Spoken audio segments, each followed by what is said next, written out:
Ladies and gentlemen, good morning, good afternoon, and good evening.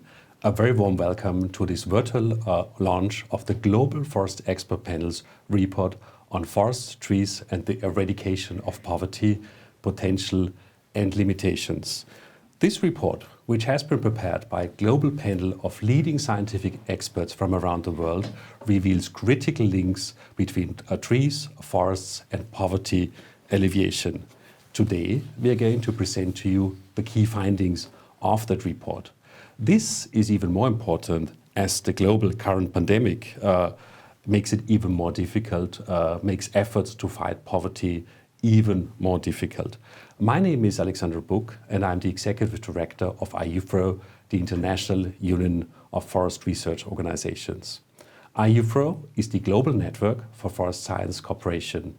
The network connects more than 650 member organizations around the globe, uniting about 15,000 scientists worldwide. Ladies and gentlemen, allow me to briefly introduce the program of this event. First, you will hear welcome remarks by Mr. Hiroto Mitsugi, who is the chair of the Collaborative Partnership on Forests. The Global Forest Expert Panel program will then be introduced by Dr. Christoph Wildburger, its coordinator. We will then have a brief audience poll in which we will ask you to answer 3 short questions about forests and poverty. This will set the scene for the keynote presentation by the chair of the Global Expert Panel on Forests and Poverty, Professor Daniel C. Miller, who will present to us the key findings of the report. Following Professor Miller's presentation, 3 of the main authors of the report will answer questions about key findings of the report. Our 3 experts today are Dr. Judith Kamoto, Dr. Monica Gabai, and Dr. Priya Shamsunter. It will then be your turn to ask questions about the report. You can do so by posting your questions in the chat box. Some technical announcement: the event will be recorded and the video will be available on the IUFRO YouTube channel within the next few days. Should you have any technical questions or encounter any technical problems, please post your question also in the chat box. Our technical staff here will answer your question. As I've already mentioned, questions related to the presentations will be discussed during the Q&A part at the end of the webinar. Ladies and gentlemen, the report which we are going to launch today has been prepared in the frame of the UFRO-led Global Forest Expert Panels initiative of the Collaborative Partnership on Forests, an interagency partnership of 15 organizations established in 2001 to support the work of the United Nations Forum on Forests and its member states, and to enhance cooperation and coordination on forest issues worldwide. Regrettably, Dr. Hiroto Mitsugi has been unable to join this webinar for technical reasons encountered on rather short notice. However, he has asked me to present to you and to read out on his behalf his statement, and I will do so now. Distinguished guests, participants, dear colleagues, on behalf of the Collaborative Partnership on Forests and the Food and Agriculture Organization of the United Nations, FAO, I would like to congratulate the members of the Global Forest Expert Panels and IUFRO as a leading organization of GFAP on successfully completing the policy brief. GFAP was launched in the year 2007 as a joint initiative of the Collaborative Partnership on Forests. Since then, UFRO has played the important role of leading and coordinating GFAP, which provides a mechanism for linking the information requirements of intergovernmental processes related to forests and trees with the best existing scientific evidence. This is quite a unique initiative, which would be the interface between science and policy in forests. Existing scientific knowledge and information can contribute the basis of decision-making in any fields. Forest and forest-related fields are no exception in this regard. In the past, GFAP provided several policy briefs, and these have offered important messages to decision makers. In this year, we have the policy brief for looking at SDG 1 regarding poverty alleviation from the perspective of forests. We know that forests are sources of food, income, fuel and shelter for hundreds of millions of people around the world. Forests provide essential means of livelihood as well as and offer a safety net to forest dwellers. At the same time, forests create various job opportunities. We estimate that 45 million people employed by small and medium-sized forest enterprises are employed by small and medium-sized forest enterprises worldwide. These enterprises constitute about 80 to 90% of forest businesses, both formal and informal. The COVID-19 pandemic is impacting their livelihoods, such as job loss and food shortage because of disruption in market and supply chains.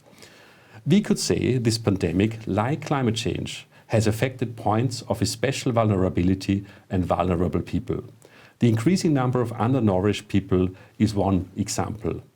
The State of Food Security and Nutrition 2020, the so-called SOFI, a flagship report of the FAO, reported that COVID-19 has increased the additional number of populations under malnutrition, which would be estimated between 83 million and 132 million.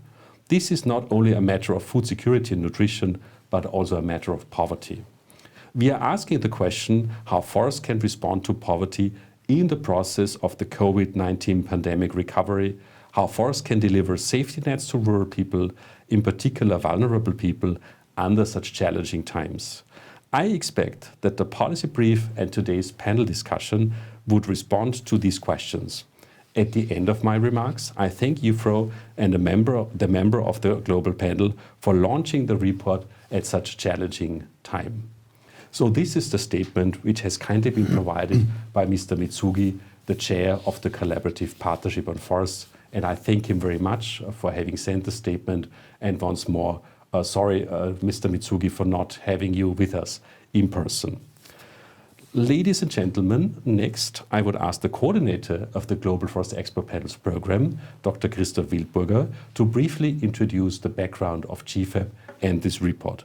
Dr. Wildburger, the floor is yours. Thank you very much, Alexander.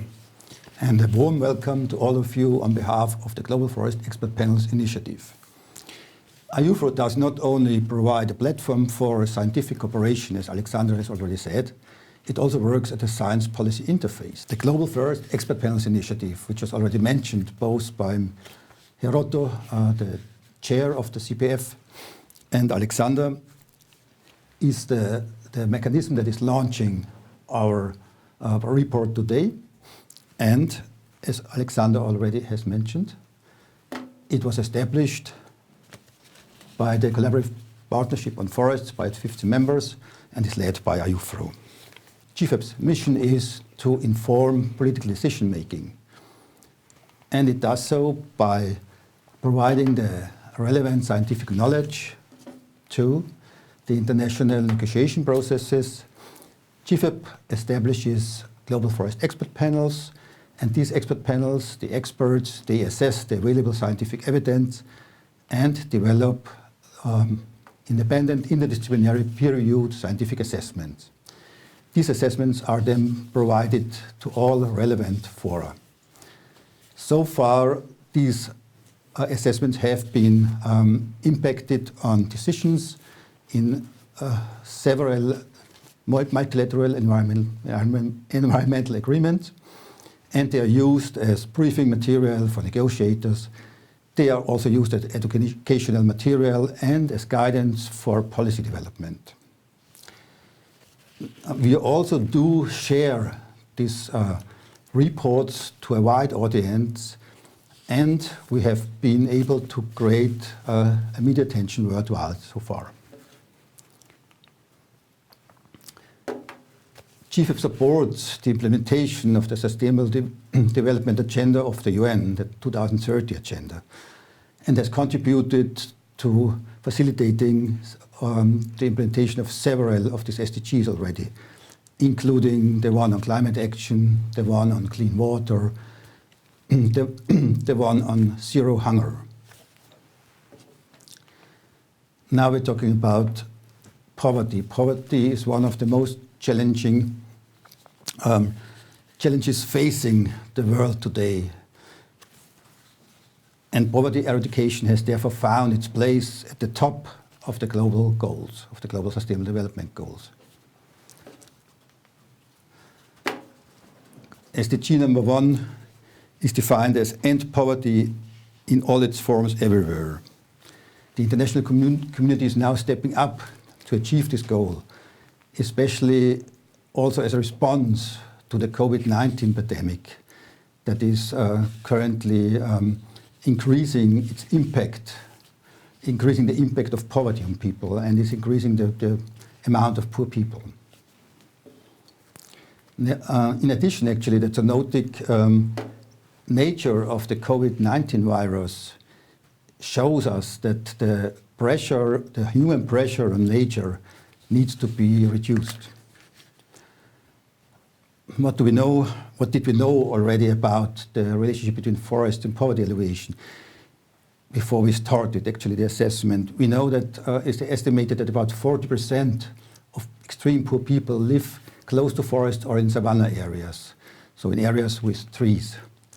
And these poor and vulnerable populations globally often rely heavily on natural resources and the ecosystem services they provide to support their livelihoods, both for subsistence and for income generation. We therefore need to understand the role of forests in sustainable land use approaches to be able to balance the poverty alleviation goals with other management goals. And this is essential for implementing SDG 1 and also related international commitments.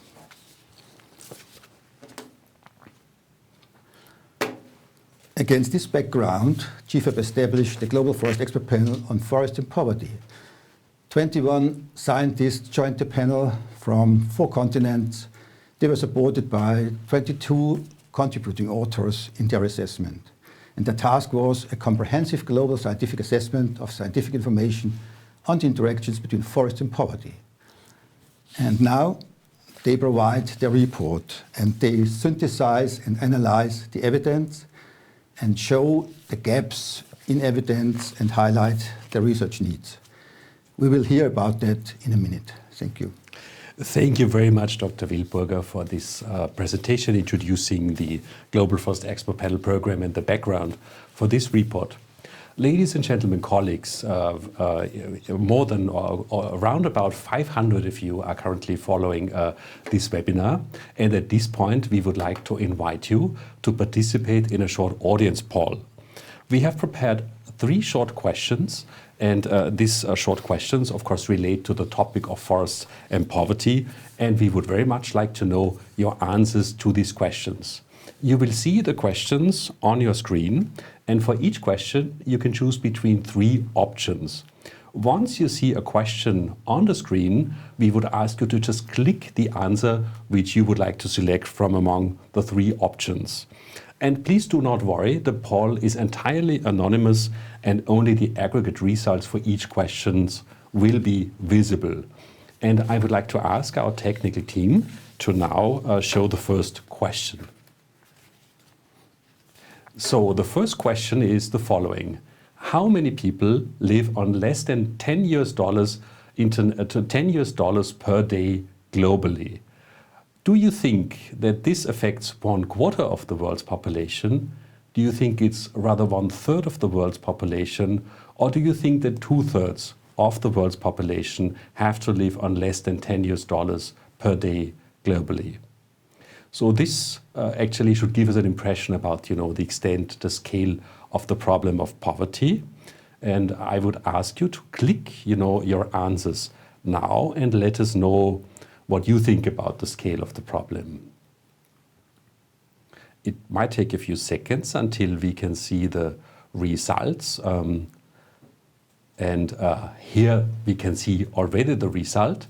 So a majority of you, 53%, are saying that 2/3 of the world's population, or believe that 2/3 of the world's population actually have to live on less than $10 per day globally.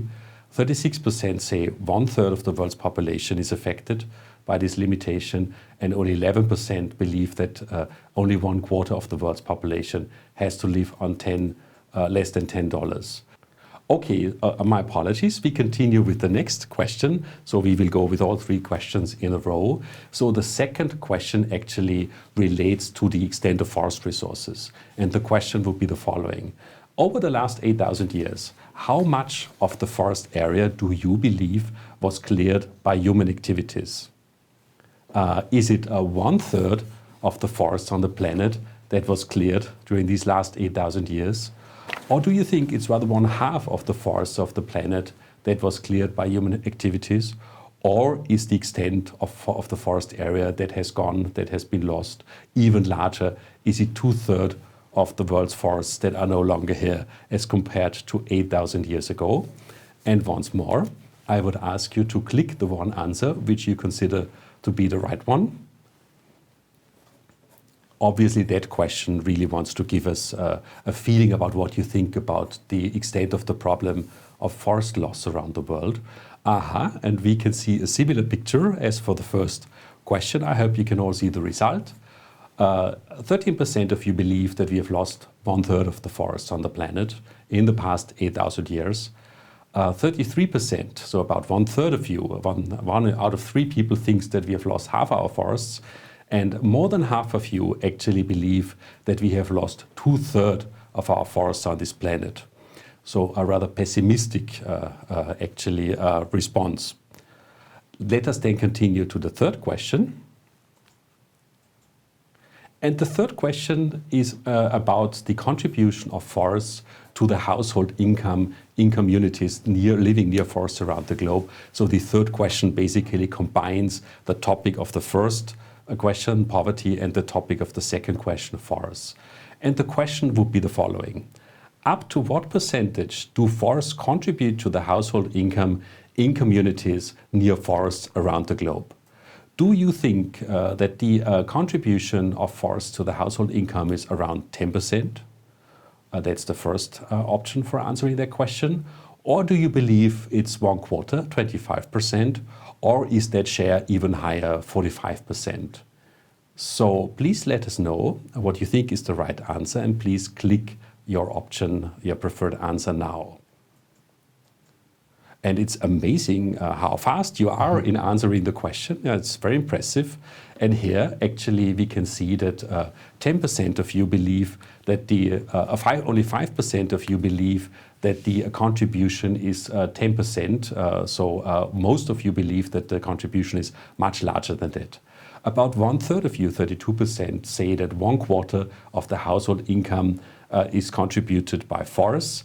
And 45% and more than 60% of you believe that the contribution is 45%. So the majority of you really believes that it's a very, very significant contribution. So I would like to thank you for answering the questions. And I believe we will now see the actual answers to these questions as science tells us. Well then, I think actually, the subsequent presentations will answer these questions anyhow. And therefore, ladies and gentlemen, it gives me very great pleasure to now introduce to you Professor Daniel C. Miller, who is the chair of the expert panel on forests and poverty. A very warm welcome, Professor Miller. Professor Miller is Associate Professor at the Department of Natural Resources and Environmental Sciences at the University of Illinois. Professor Miller, you have provided outstanding scientific leadership for this comprehensive scientific assessment for, I think, more than a year, actually, now. And we look very much forward now to, of course, learning the results, the main findings of the assessment. So therefore, could I ask you for your keynote presentation, and only a small reminder regarding time, please make sure to limit your presentation to 10 minutes. Professor Miller, the floor is yours. Thank you very much, Dr. Buch, and thanks to everyone around the world for joining. It's my distinct pleasure to present to you a summary of our report on behalf of the whole Global Forest Expert Panel.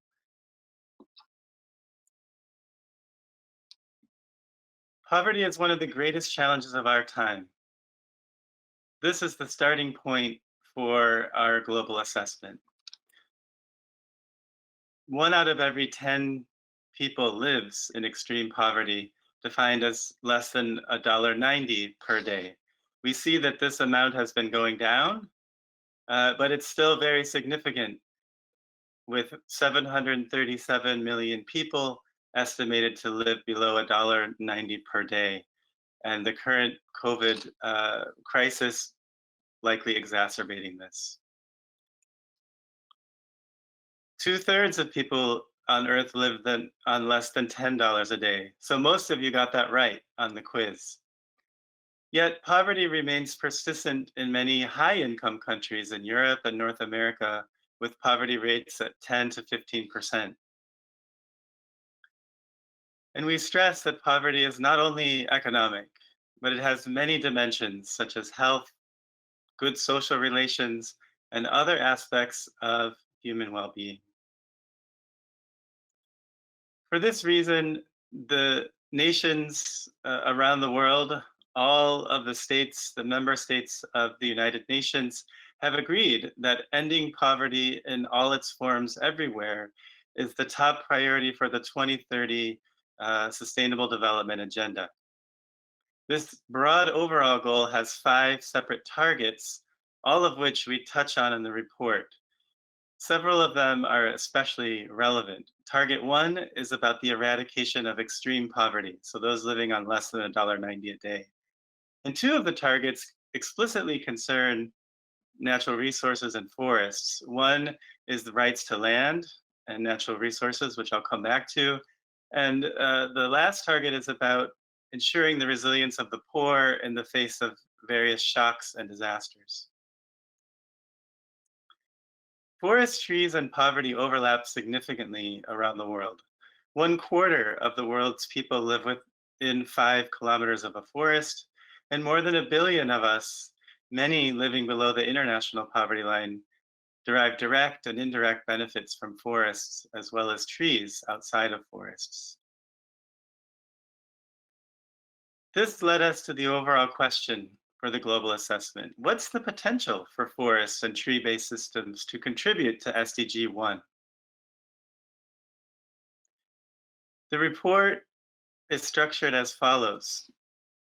At the heart of it is forest and tree-based systems and their relationship with poverty. We begin the first substantive chapter on conceptualizing this relationship. We then present the current scientific evidence on what we know about this relationship. And we recognize that forests in relationship to poverty doesn't occur in a vacuum. So chapter 4 of the report looks at a whole range of contextual factors that might mediate and otherwise shape this relationship. People, human action, is at the heart of shaping this relationship. Therefore, chapter 5 reviews a range of forest-related interventions that might affect poverty. We then zoomed back out to look at several current global trends that are likely to affect this relationship moving forward. The report concluded by highlighting a series of 5 key messages. I present those to you now. First, forests and trees are critical to end poverty. Forests contribute up to 25% of household income for those living in and near forests in many tropical countries. So a lot of you on the quiz got that answer right. Forests and trees provide services that can support well-being generally, build assets to help people move out of poverty, and help people manage risks across seasons and years, such as perhaps this woman pictured on the right in Nepal who has gathered fodder from the forest to help in times when pasture for household animals is not available otherwise. The second key message is that benefits from forests are unevenly distributed. Forest poverty relationships are dynamic, and these dynamics vary across time, such that the benefits might differ in the short term compared to the long term. We can imagine how trees take a long time to grow and deliver benefits for people.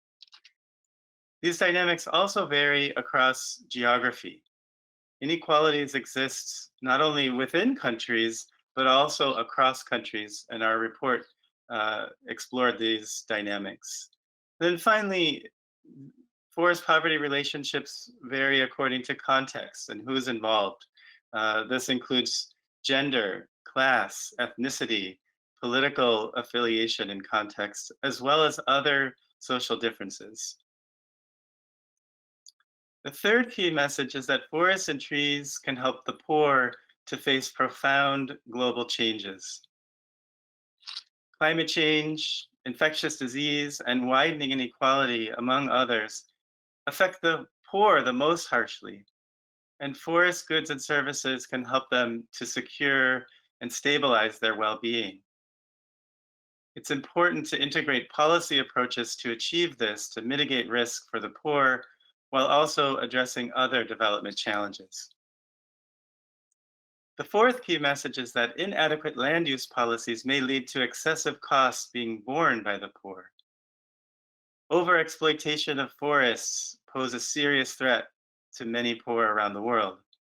Some policies may add special pressure on smallholders, and the poor, unfortunately, are not often able to capture the bulk of benefits that might derive from forests. An example of that would be large-scale logging, the benefits of which often accrue in capitals of countries around the world or to businesses in other countries, rather than to people living directly in or near the former forest. Our fifth and final key message is that measures do exist to enable forests to address poverty goals. We found especially strong evidence for measures such as ecotourism, community forest management, and agroforestry in terms of their capacity to help alleviate poverty. But we also found that there's no one-size-fits-all approach that will work everywhere. And so decision makers need to embrace complexity and consider various trade-offs. What are the implications for decision makers? We highlight 5. First, and most importantly, we need recognition of the importance of forests and trees to poverty alleviation goals, something that is not always self-evident. We need to prioritize policies to conserve and sustainably manage forest and tree-based systems. There's also a key need to support more secure property rights and tenure, particularly for the forest-reliant poor. Policies and programs should be tailored to the different contexts in which they would be implemented and designed so that they can mitigate inequalities. Finally, there's a need to strengthen policy alignment in the land use and forest sectors to simultaneously advance poverty alleviation and other sustainable development goals.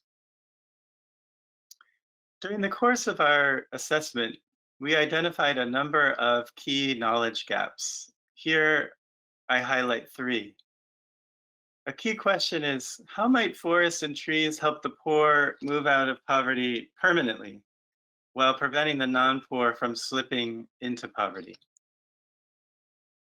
Which forest and tree-related interventions are actually the most effective if we're interested to address poverty and other sustainable development goals? And how can barriers to more just and sustainable use of forests and trees be overcome? We conclude that forests and tree-based systems can help address one of the greatest challenges of our time. That is, alleviating poverty in a way that is just and sustainable over the long term. Yet forests and trees are often overlooked in addressing this challenge. Now is the time for these foundational assets of forests and trees to take a more central role in advancing global poverty and sustainability goals. And we believe this report launched today can help inform efforts to do precisely this.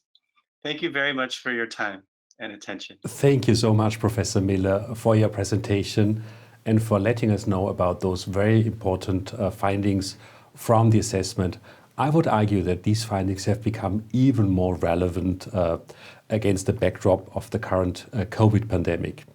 At this point, I again want to mention to our followers of this webinar that you can pose questions in the chat box, and so please, I encourage you to do so. And later on in the Q&A section of this webinar, these questions, or at least some of them, can then be taken up by me as the moderator and presented to the presenters in this webinar.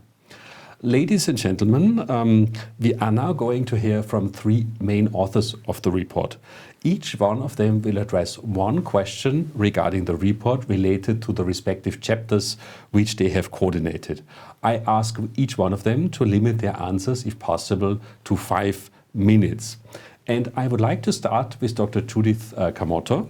Dr. Kamoto is the Deputy Principal and Senior Lecturer at Bunda College of Lilongwe, University of Agriculture and Natural Resources in Malawi. She is also the Deputy Coordinator of the IUFRO Working Party on African Forest Politics and Governance.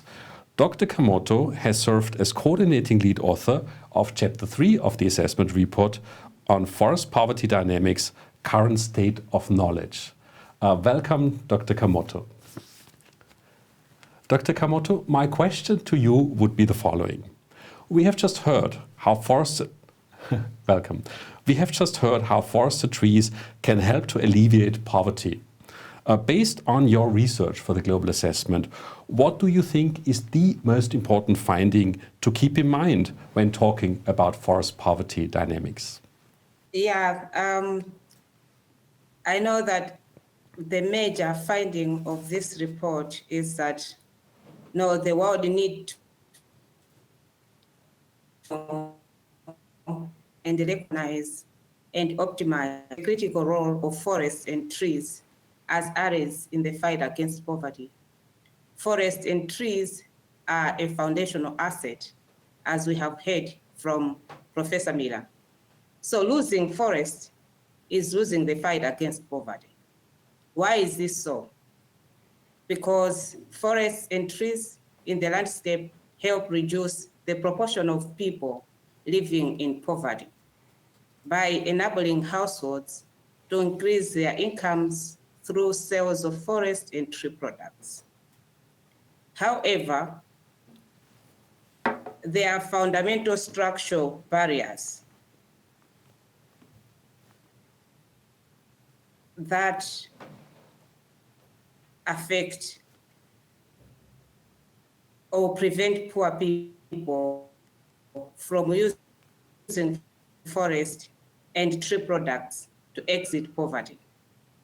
For example, we know that timber is the product most likely to generate enough profits to reduce poverty.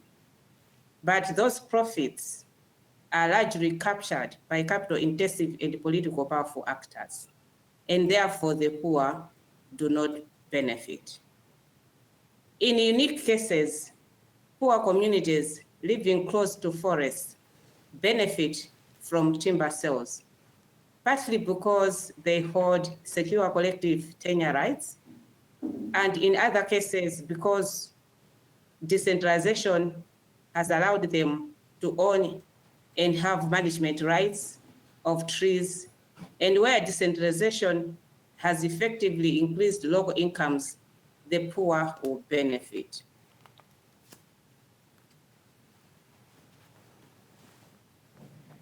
We also know that forests provide forest products, and these are more accessible to poor households but offer low returns to labor, while they are key in enhancing the livelihood security of the poorest households. These products are unlikely to provide a route out of poverty for most rural households, although there are exceptions. These exceptions can be created by more equitable forest policy or better market access. However, better market access is shaped by consumer demand, globalization, demographic trends, and expansion of communications or road infrastructure. which therefore can open windows of opportunity for poor people to harness forest products as a way to exit poverty. This therefore calls for governments who develop policies, that these development policies intended to alleviate poverty must consider their effects on forest and tree-based systems. Such policies should seek to mitigate damage to forests and trees while taking advantage of the opportunities that forests and tree-based systems present for advancing poverty alleviation goals. In addition, the influence of international investment and trade on the allocation of benefits from forests and the influence of the rules governing access to forests on the global distribution of prosperity should be highly considered.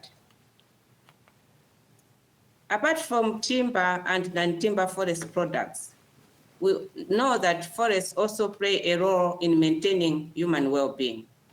This is a crucial role for people who are living close to forests, who are mostly the poor. These forests and trees provide tangible and intangible inputs to production, to household well-being, for example, food, fodder. They are also important for their cultural well-being. Some of the trees are sacred, and some of them are used for their religious ceremonies. So the poor secure their well-being by drawing on the multiple benefits of trees and forests, including both final and intermediate goods and services that are traded in markets and consumed. But when we talk of marketing, what we noted in this report is that the standard measures of income and poverty, as reflected in official statistics, only credit forests for income from final goods and services traded legally in markets. But for those goods that do not pass through markets are excluded from national income accounts. It is therefore important that researchers document cases of forests and trees either being the primary pathway out of poverty to draw concrete conclusions about forest poverty dynamics. And the urge for researchers is that we need to do more research on the dynamics between forest and inequality across countries. So this is what I wanted to share with you as the main finding of this global assessment report. Thank you. Thank you very much, Dr. Kamoto, for giving us this insight into these forest poverty dynamics, the subject of the chapter which you have been coordinating. And I found your statement that losing forests is losing the fight against poverty to be a very powerful one. You also talked about forest loss, and this reminds me actually that I forgot to actually let you know the answers to the polling questions. Two answers were already given by Professor Miller, but I thought I would just briefly also let you know about these answers again. First of all, as Professor Miller said, most of you got the question right about the number of people who have to live on less than $10. So the share of people is 2/3, so a very large number of people. The second question was about the forest cover lost in the past 8,000 years, and the correct answer is actually half. Half of the forest area has been lost in those past 8,000 years. The third question, and Professor Miller also in a way answered that question in his presentation, was about the contribution of forests to the household income, and the correct answer is 25%. So as Professor Miller also said, many of you got this right, so apologies for not having solved that puzzle earlier on, but these are the answers. Ladies and gentlemen, colleagues, let us now continue with our next coordinating lead author, next main author, Dr. Monica Gabai. A very good but also very early morning to you, Dr. Gabai. Dr. Gabay is an independent researcher at the National University of San Martin in Argentina. She's also the coordinator of IUFRO's Division Number 9, Forest Policy and Economics. Dr. Gabay has been coordinating the preparation of Chapter 4 of the assessment report, and this chapter deals with contextual factors shaping forest poverty dynamics. Dr. Gabay, my question to you therefore would be as follows. You have been looking at key social, economic, political and environmental factors affecting forest poverty dynamics. Can you give us a brief overview of how these factors can affect forest poverty dynamics? Dr. Gabay, please. Certainly. Thank you, Alexander. It is my pleasure to join this distinguished panel on behalf of my co-authors. As you can see, we were quite a large group dealing with these contextual factors. Next slide, please. Thank you. So, first of all, I wish to thank the GFAB and IUFRO for the opportunity to share some insights on the outcomes of these assessments.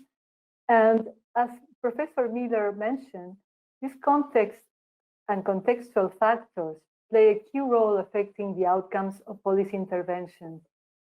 Hence, we need to understand this context and factors and the dynamic interactions they have in order to enhance policy design and implementation, because otherwise we risk not achieving the intended outcomes.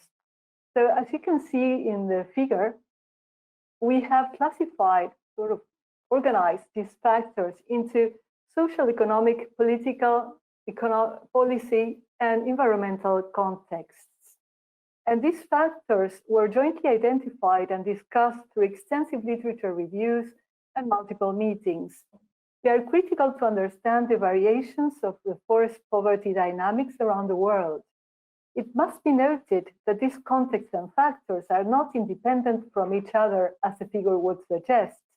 On the contrary, they often co-occur in space and time and interact in multiple ways. Furthermore, the factors you can see often straddle multiple contexts. So these frontiers of the boxes are somewhat fuzzy. These factors play one or more roles along the causal pathways within socio-ecological systems and may constrain, enable, or even trigger change. So it is really important to bear in mind that the outcomes of a policy intervention may differ substantially in space and time depending on these interactions. Our current understanding of how these contexts and factors work together to influence the forest poverty dynamics is still quite limited.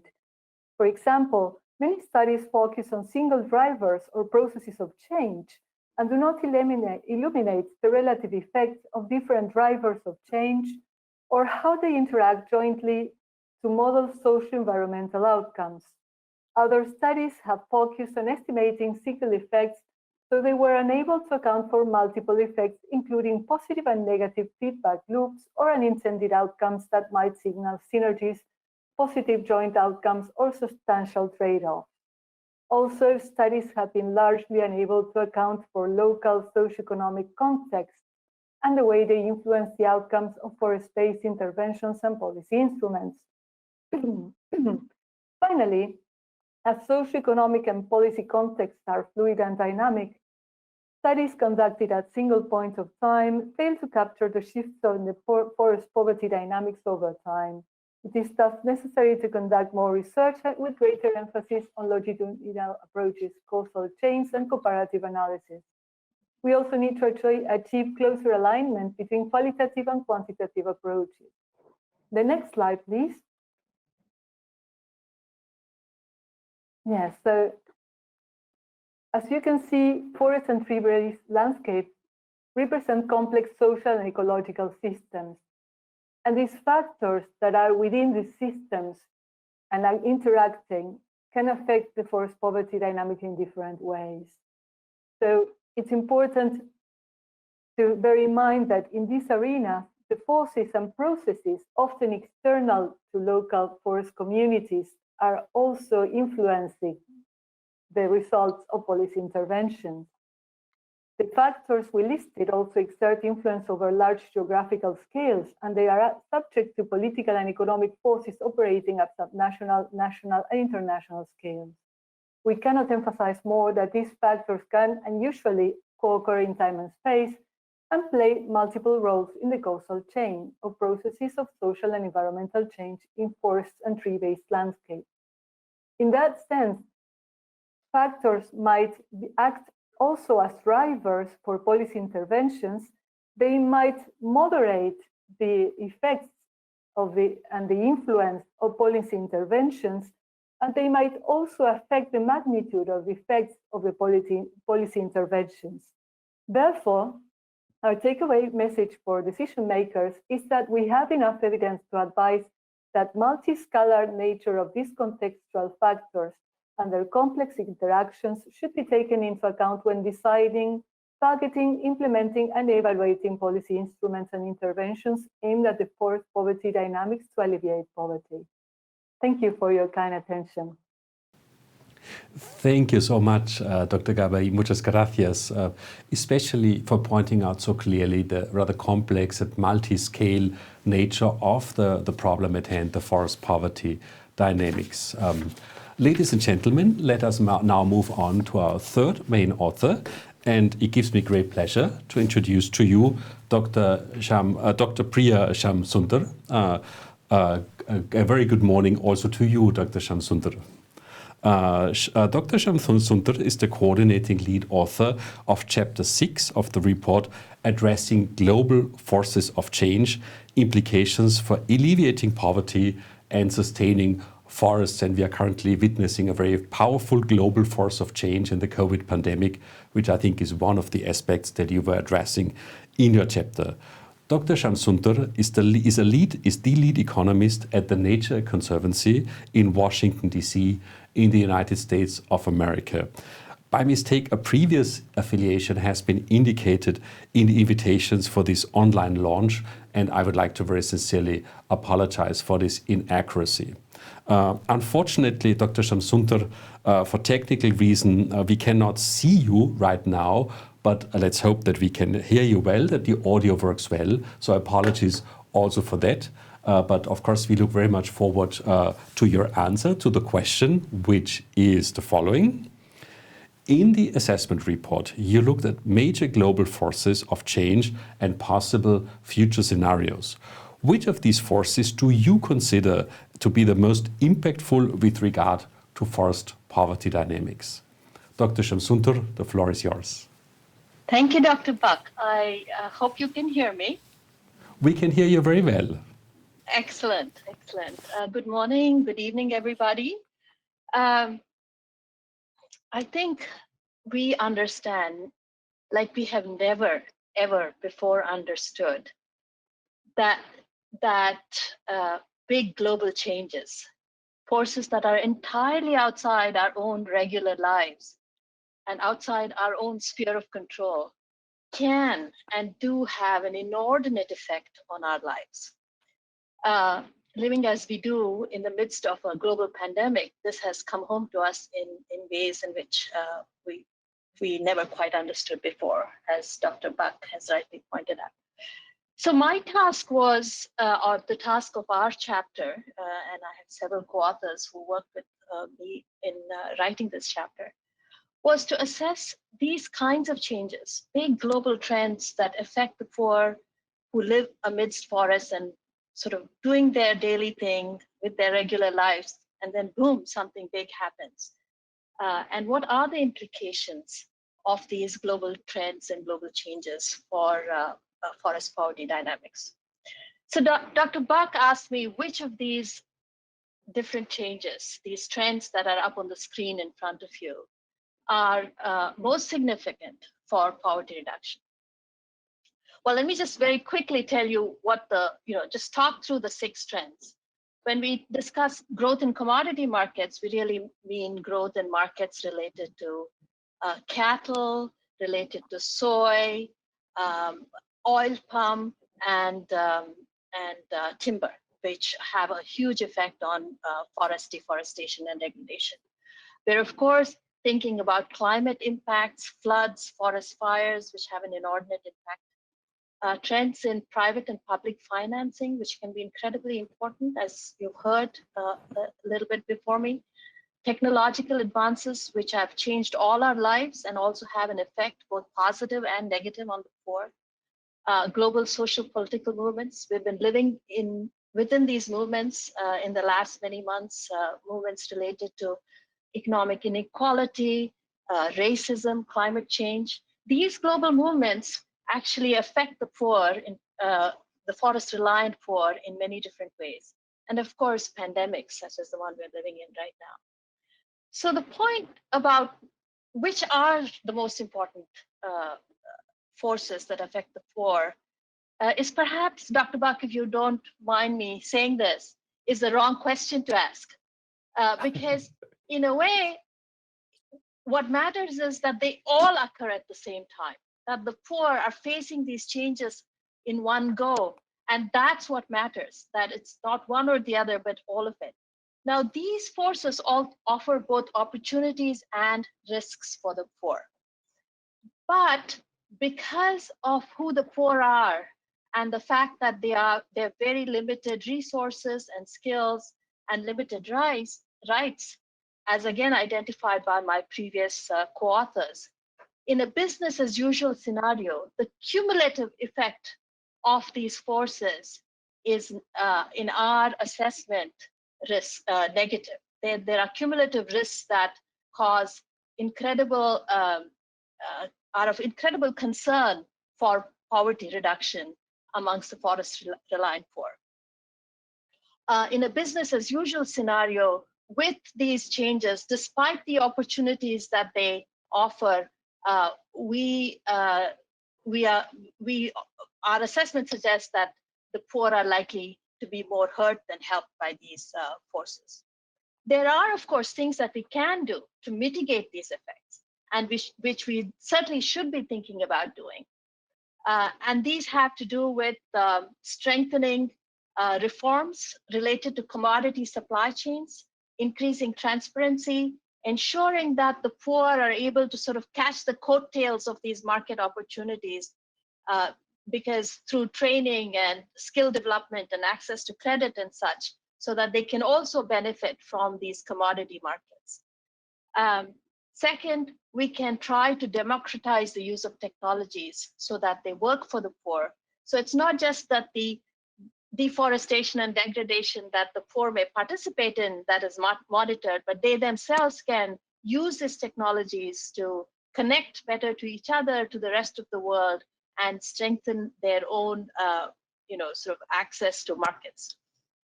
Strengthening land rights, I think several of us have mentioned this. This is particularly important, especially for indigenous communities. One Health actions, identifying alternate supply chains, alternate food security options for the poor, so that we can avoid pandemics such as the one we currently are in, but they can also so that it can also help the poor. Investments in climate adaptation, of course, and the last thing is global social movements that can boost the voice of the forest-reliant poor. So there are things that we should be thinking about very seriously if we want to continue to work on poverty eradication, given these global forces that are occurring simultaneously. Thank you, Dr. Buck. Thank you so much, Dr. Shamsuntar, for outlining so clearly the risks, but also the opportunities related to forest poverty dynamics. Bahut dhanyavad. Ladies and gentlemen, colleagues, it's actually now your turn to ask questions. And now that we have heard from the chair of the panel and the three main authors and also the GFAP coordinator, I still encourage you to submit written questions through the chat box. And I'm very pleased to say that we have already received a number of questions, which I can see here on my screen. And I will now read out some of those questions, and I will make an effort to assign the questions to either of the previous speakers. Please bear with me if my assignment is not the most accurate one, and therefore, please, all speakers feel free to actually reassign the question to respective other colleagues who you consider to be more suitable for, or more qualified perhaps to answer the question. The first question I do have here on my screen, however, is a rather general, global, but very significant one. And I guess that question would probably best go to the chair of the panel, then Professor Miller. And the question is the following. I will read it out slowly. How important are forests and trees to eradicate poverty in all its forms globally? How important are they to eradicate poverty in all its forms globally? In other words, can SDG 1, the Sustainable Development Goal number 1, and its targets be achieved without sustainably manning forests? Professor Miller, could I ask you to let us know what you think about that question and the role of forests towards achieving the SDG 1? Thank you for that. Yeah, absolutely. The evidence that we have compiled and assessed suggests that we, as a global community, would not be able to fully achieve SDG 1 without forests and trees. It's true that forests and trees provide resources to people and could potentially do a good job of helping to move people out of poverty through their destruction. But that would be perhaps a Pyrrhic victory, in the sense that if all the world's forests were to be destroyed, we would no longer have them as an asset, and people would probably quickly fall back into poverty. Now, I would say one more general comment is that forests, the argument here is that forests and trees are not the only way to support people's well-being and address poverty. Of course, that is not the case. But for many people, particularly in rural areas, forests and trees are extremely important and should not be overlooked in the struggle to fully address poverty. Thank you very much, Professor Miller. This has been very clear, and also it reinforces again what we have heard from Dr. Kamoto earlier on, that losing our forests, by losing our forests, we actually also risk losing the fight against poverty. I will then turn to the next question, and I will again read it out slowly. And I wonder who actually could best answer that question. Perhaps, Dr. Kamoto, I could ask you to try to answer it, and I will read it now. Forest resources are often considered safety nets to the poor, but how do we strike a balance between dependency and or upliftment and sustainable extraction? So on the one hand, forests clearly play a role as a safety net for the rural poor. We have heard that several times. But then actually, how do we strike a balance between this dependency or upliftment and sustainable extraction of forest resources? Yes, thank you, Dr. Book. Indeed, forests are safety nets, especially in these times of climate change, when the climate is not so good. Forests can be used as adaptation measures. People run. It seems that now we do have with whatever climate change. I think there are now some glitches with the audio connection to this. Unfortunately, we can only hear partially what you're saying. Okay, can you hear me now? That's much better. Yeah, I was saying that yes, forests are safety nets for most of the rural poor. And especially in these times of climate change, forests can be used as adaptation to the impacts or to the effects of climate change. So the poor will run to the forest to collect forest products. But yes, as they do so, they might also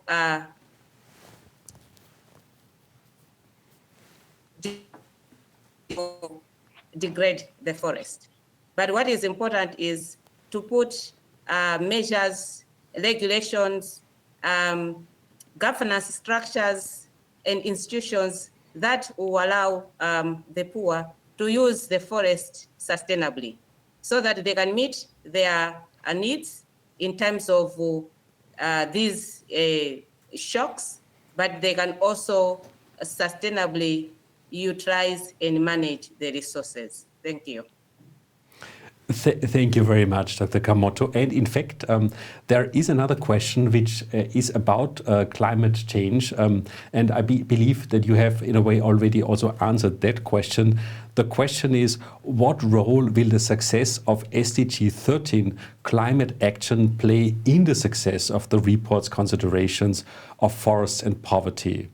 So in other words, to what extent are the efforts to implement or to achieve SDG 1 about poverty alleviation or poverty eradication and SDG 13 about climate change, to what extent are these two efforts connected, and how can we make sure that they will be addressed in a synergistic way? I'm not sure, does any other panel member wish to elaborate on this question? Perhaps one important consideration in dealing with synergies between the climate change action and poverty alleviation is to ensure that measures that are implemented, such as REDD+, also take into consideration local livelihoods and local communities, because sometimes the not so detailed implementation could lead to expulsion of traditional communities and local communities. So one important measure to take into consideration would be this as well. So to include considerations for local livelihoods.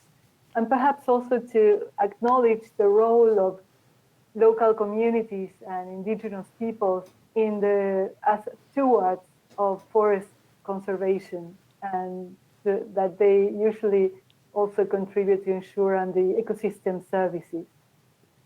So could also play a role in designing policy interventions for climate change while alleviating poverty, as it is also expressed in the report, and Professor Miller mentioned with the payment for ecosystem services. So that could greatly benefit local communities while preserving carbon sinks. So, Dr. Buck, if I can just add. Please go ahead. Just add two sentences to what Monica and Judith have already identified as critical considerations. One is that we have to acknowledge that climate change is going to have an inordinate effect on the forest-reliant poor. This is one of those, the 6 or so global changes that they're facing already. It's not something that's coming; it's happening already, with forest fires and flooding and so on. Change in species, things that they used to rely on, they can no longer maybe rely on as easily. So that's the first point. The second point is that we are likely to see climate-related migration. And this will have implications for how people live, who they rely on, where they work, how much more their struggle is, right?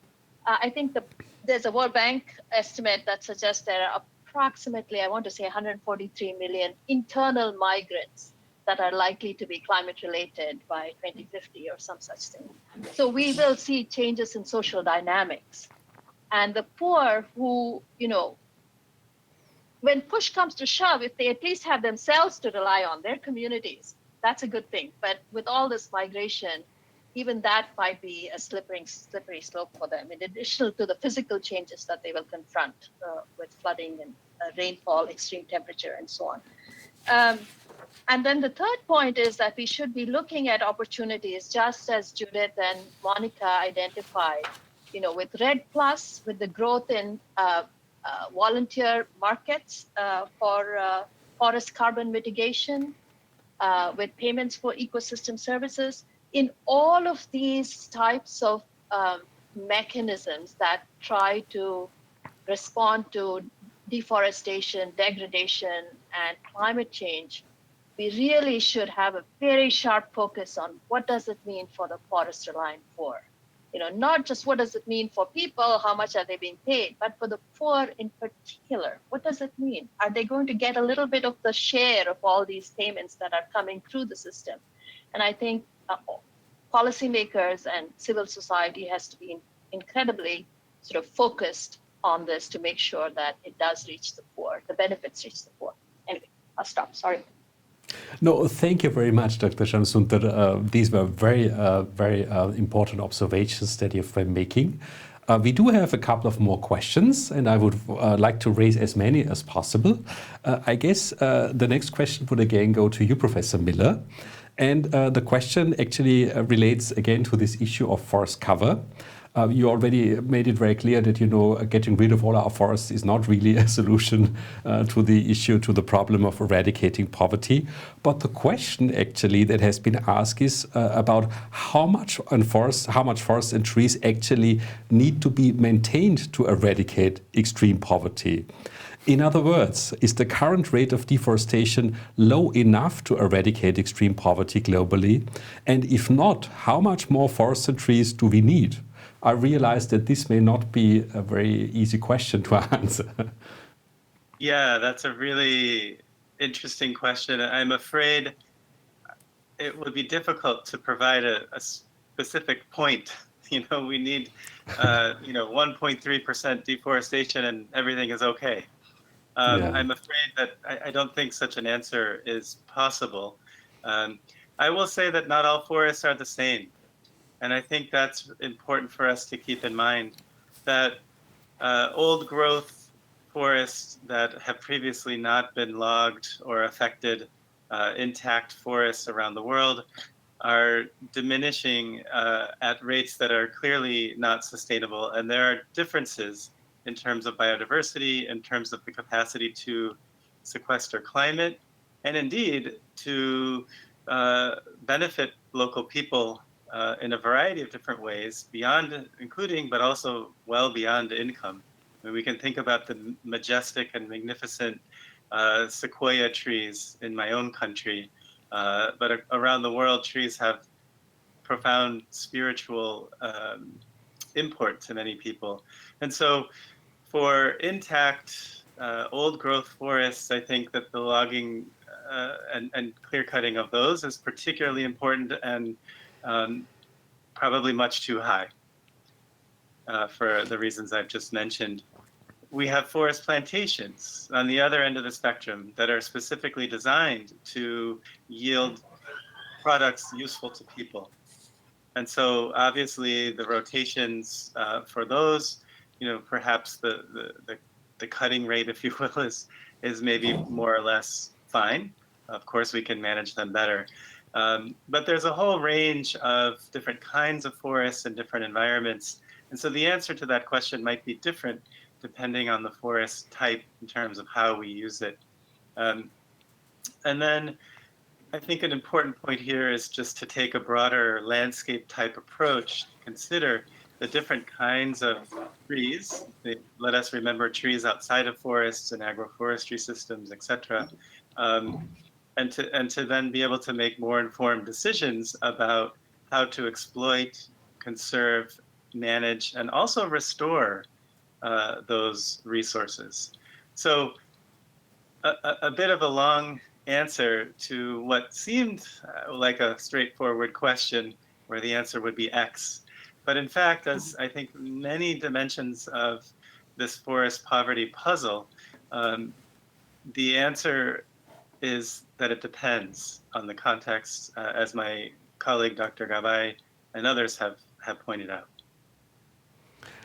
Thank you very much, Professor Miller. And I'm glad you also mentioned actually the importance of forest landscape restorations, which is another field of activity in which, for instance, also my own organization has recently become very active. So it's not only about maintaining the existing forest cover, but also about thinking in how we in sophisticated ways can enhance forest cover or can, restore forests and trees outside forests, another very important point that you have mentioned.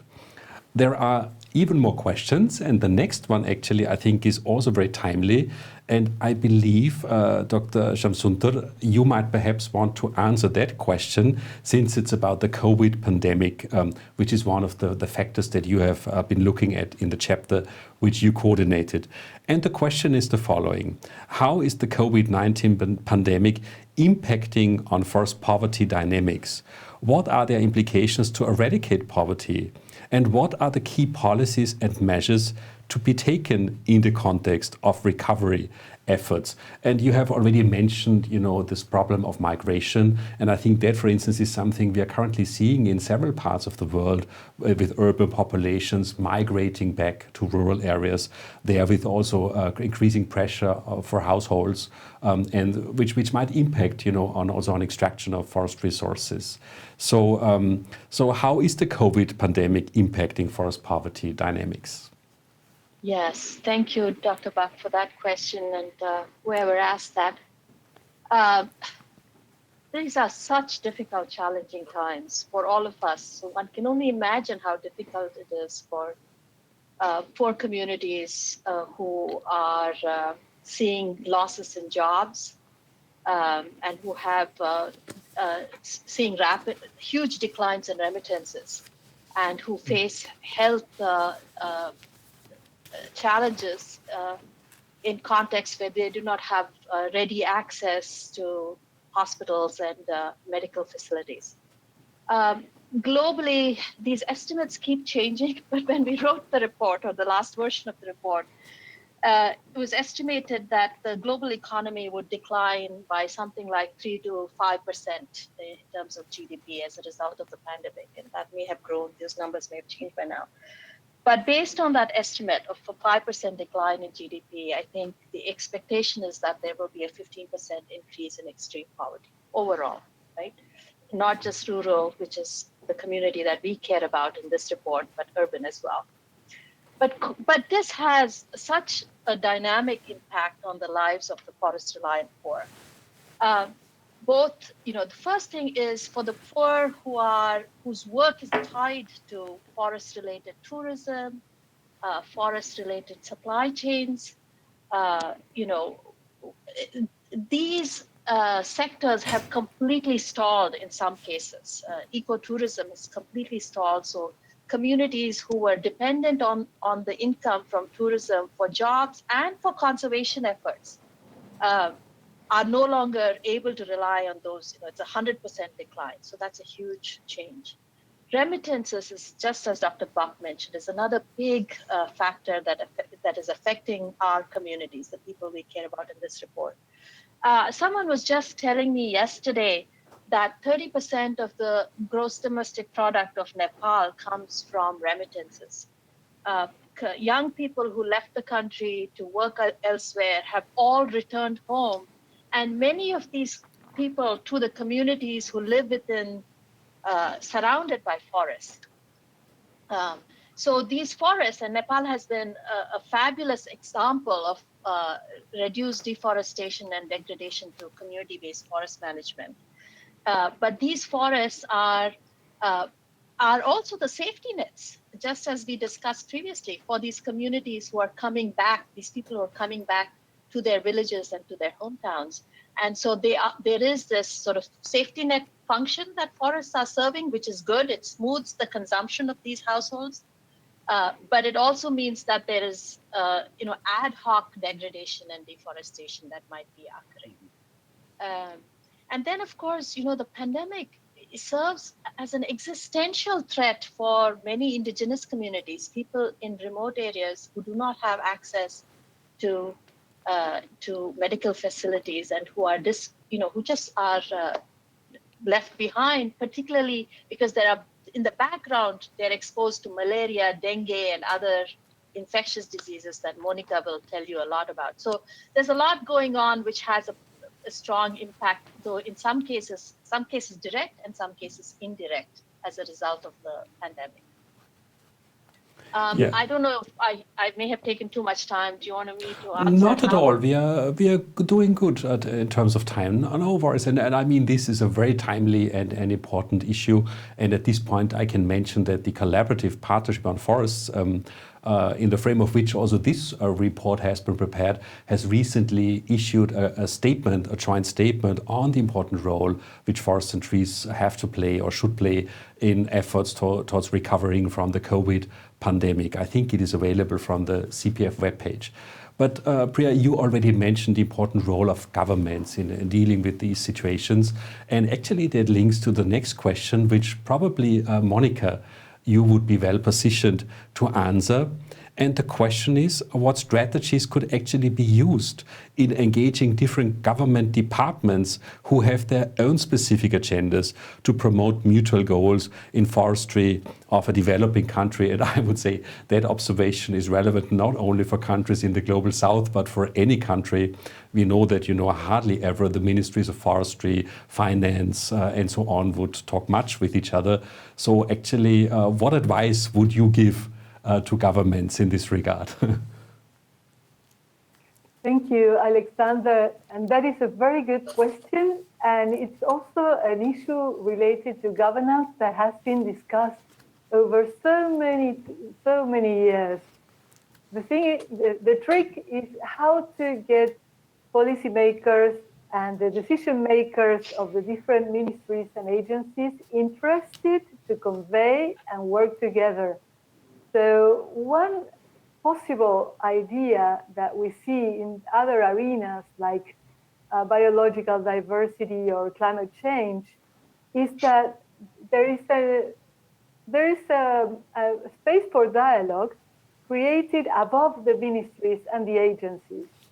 So regulations put in place, a commission, a cabinet, a cross-cutting board that summons representatives, but not just any representative, but high-level representatives of the different ministries and agencies to work together on a specific topic.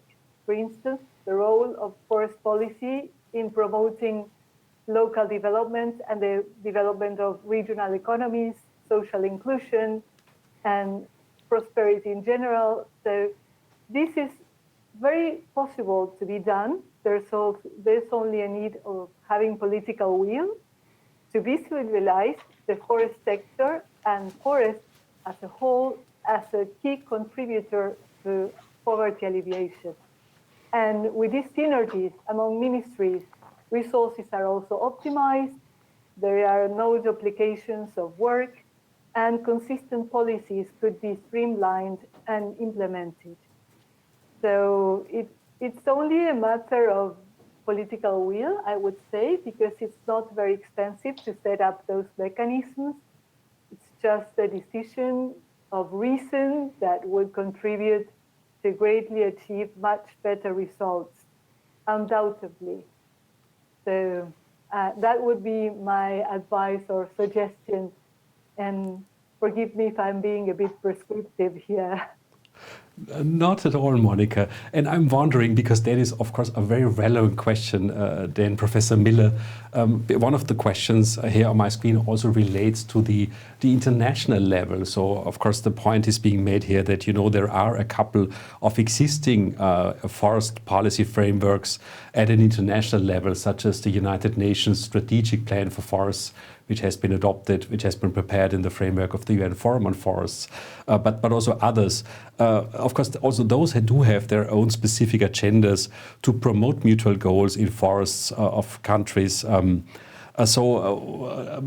what do you consider to be the role of these existing international frameworks in actually governing, forest policy relations, and what could be done to actually achieve even more effective outcomes through at the international level, at an international scale?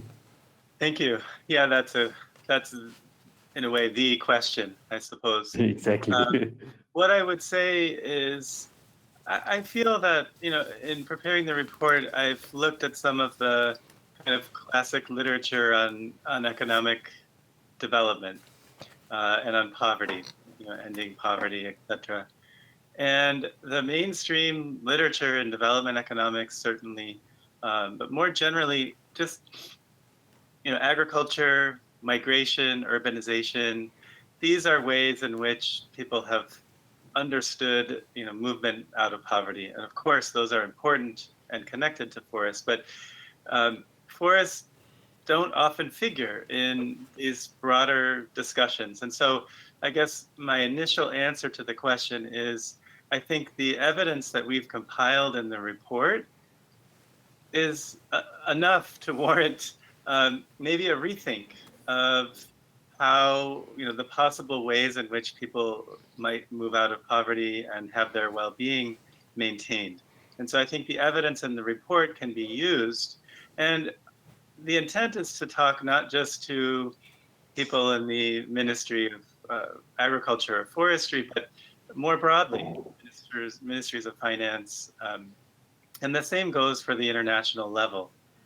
So I'm hopeful that the materials here will inform, for example, I used to work at the World Bank. And so World Bank staff that are outside of the forest and environment sector more generally, in infrastructure, education, health.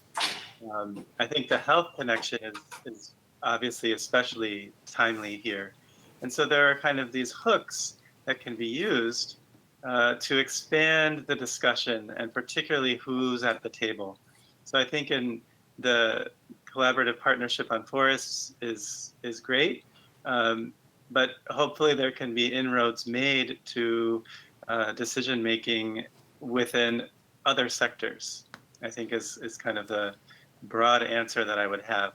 Now, politically, how to do that, I think that will require pushing, and it will require evidence, and making clear the potential, as well as we say in the title, limitations of forests to these broader discussions. Yeah, thank you very much, Professor Miller. Actually, you now have basically answered another question that has been asked. And the question was, since the decision makers concerning policies impacting poverty are located mostly outside of the forest-based sector, how will the results and key messages from this great global assessment find a way to them, to the ones that actually make the relevant decisions? I think you have just elaborated on this. It will require quite an effort to actually make that happen. I think with the report, with the assessment, we have laid a solid foundation. We have put in the hands of decision makers some really good information that will help them make the arguments and take the right decisions. But of course, we are clearly not yet there. Let us hope that the report can have as much impact as possible.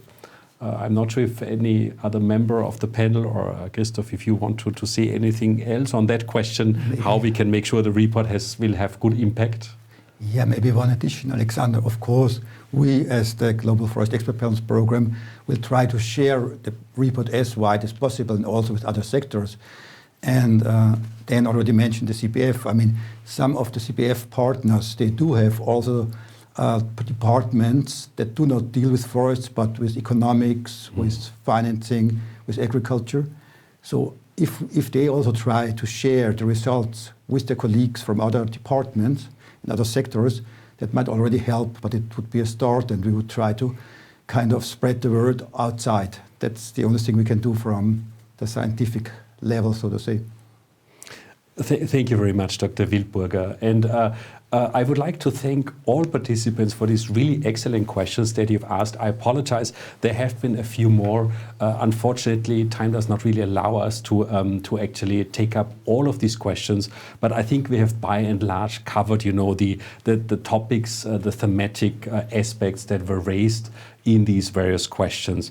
Ladies and gentlemen, we are now actually moving to the last part of our webinar, but a very important part because we are now going to formally launch the Global Assessment Report on Forestry's Eradication of Poverty, Potential and Limitations, and the associated policy brief. You can here see the hard copies of these two publications. I now declare the report and the policy brief officially launched. Unfortunately, we can't have any applause here in the studio. Thank you very much, Christoph. And from now on, you will also be able to download both publications from the IUFRO webpage. And I would ask the technical team to show the URL from which you can download the presentation, or maybe it will appear later on in the program. In any case, it's very simple to remember. It's www.iufro.org.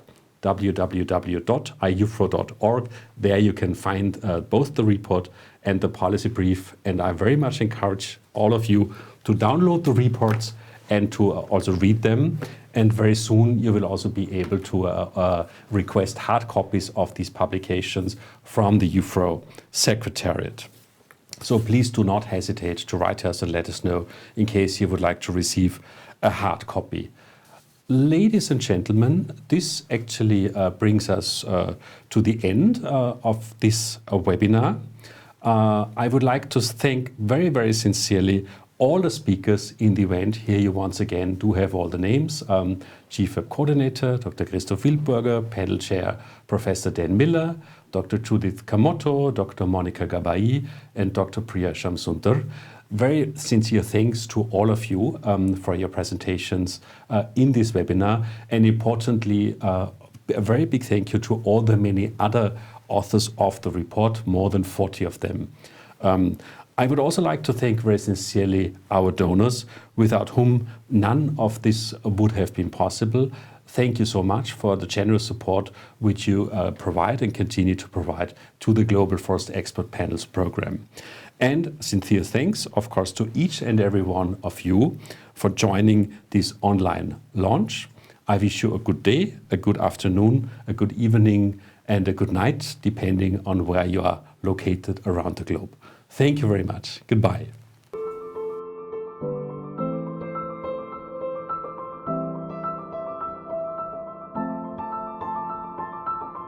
Science and Trees for SDGs.